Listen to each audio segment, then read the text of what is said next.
வணக்கம். எங்கள் வீட்டு முட்டை சோறு. என்ன முட்டை சோறுன்னு கேட்குறீங்களா? எக் ஃப்ரைட் ரைஸ் தாங்க. ஓகே, முதல்ல நம்ம என்ன செய்ய போகிறோம்னா, எண்ணெய் விட்டு ஒரு பொடி இக்கமிலிசு நல்லா பொரித்து எடுத்துப்போம். அதுக்கப்புறம் அதே எண்ணெயில் ஒரு 5 முட்டை நான் சேர்த்து பொரிக்க போகிறேன். கொஞ்சமாக உப்பு தூவி நீங்கள் பொரிச்சிக்கிங்க.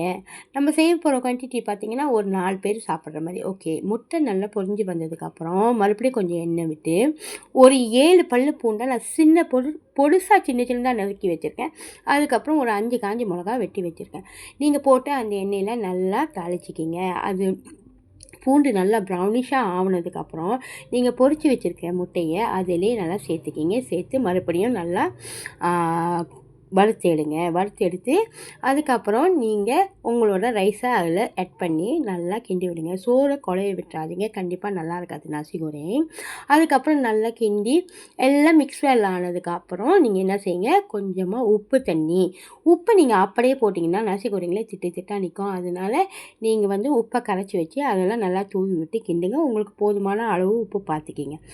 அதுக்கப்புறம் நம்ம பொரிச்சு வச்சுருக்க இக்கமிலிசை அதில் இடித்து பரன்னு தூவிட்டு ஒரு 3லேருந்து 4 நிமிஷம் நல்லா கிண்டி நல்லா கோரிங் பண்ணி எடுத்திங்கன்னா நம்மளோட முட்டை சோறு ரெடி. இந்த ரெசிபி உங்களுக்கு பிடிச்சிருந்தா லைக் பண்ணுங்கள்.